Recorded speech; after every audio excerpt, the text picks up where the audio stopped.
చూడండి, మాటలు జాగ్రత్తగా తీసుకోండి, మీ హృదయంలో పెట్టుకోండి. ఈ మాటలు తీసుకొని మీరు బలవంతులైతే ఈ లోకములో సాతాను వేసే కుయుక్తులకి, బాణాలకు అన్నిటిని తిప్పికొట్టి దేవుని కృపలో వర్ధిల్లుతారు. శక్తిని పొందుకొని ముందుకెళ్తారు. ఏమొచ్చింది ఆ కృప ద్వారా? రోమీలకు రాసినటువంటి పత్రిక 3వ అధ్యాయం, రోమీలకు రాసినటువంటి పత్రిక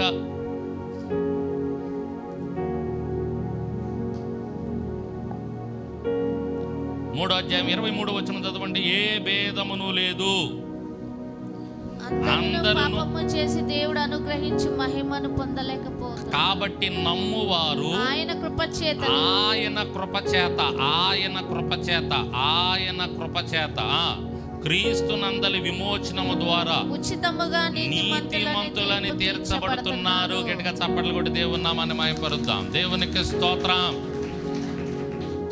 దేవుని కృపచేత ఉచితముగా, దీనికి డబ్బులు పెట్టాల్సిన అవసరం. అసలు మామూలుగా నువ్వు నేను ఆ మోక్షాన్ని పొందుకోవాలంటే, మనం కలిగి ఉన్నటువంటి ఈ పాపాల నుంచి విడుదల పొందాలంటే, ఈ పాపాలకి పోయిన వారం చెప్పాను కదా, యేసు రక్తం ద్వారా, పోయిన వారం కాదు, మన బుధవారం రోజు చెప్పినట్టున్న యేసు రక్తం గురించి.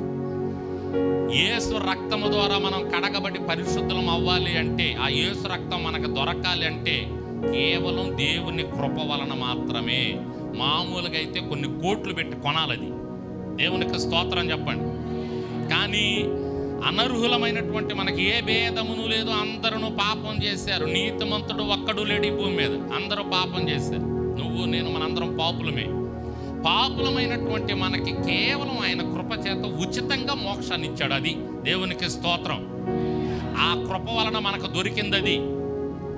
ఆ కృప నాకుంది, అది ఆ కృప మనకు దొరికింది. ఆ కృప వలనే మనం సజీవులుగా ఉన్నాం. ఆ కృప వలనే మోక్షాన్ని పొందుకుంటున్నాం. ఈ లోకంలో ఇవి వస్తున్నాయి, ఆయన వెంబడిస్తున్నటువంటి బిడ్డలమైన మనకు వస్తున్నాయి. ఈ లోకంలో ఎదుర్కోవాలి, తప్పదు. కానీ కృప మాత్రం ఉంది మన మీద. దేవునికి స్తోత్రం. ఏముంది నీ మీద, నా మీద? ఇది లోకస్తులకు లేదు. ఇది గుర్తుపెట్టుకోండి. ఇది లోకములో వెళ్ళే వాళ్ళకి లేదు, నీకు నాకు ఉంది.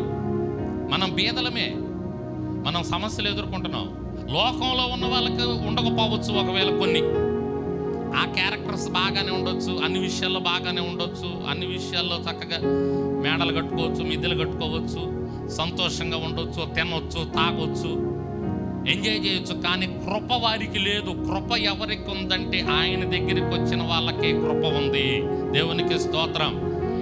ఈ కృప ఆయన దగ్గరికి వచ్చిన వాళ్ళకి మాత్రమే ఉంది. ఆ కృపను పొందుకున్నాం మనం, అది ధన్యులం. దేవునికి స్తోత్రం.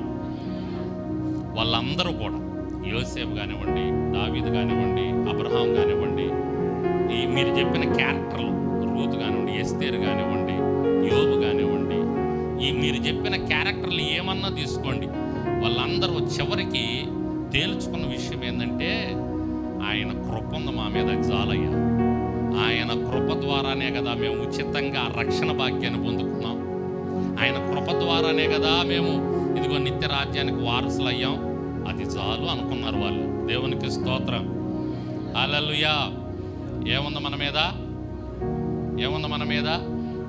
యేసయ్య కృప ఉంది. నా కృప నీకు చాలు.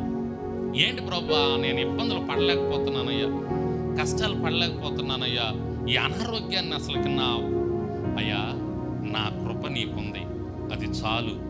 దాని ద్వారా నేను సిలువలో కార్చిన రక్తం ద్వారా నీకు విమోచన దొరికింది, అది చాలు.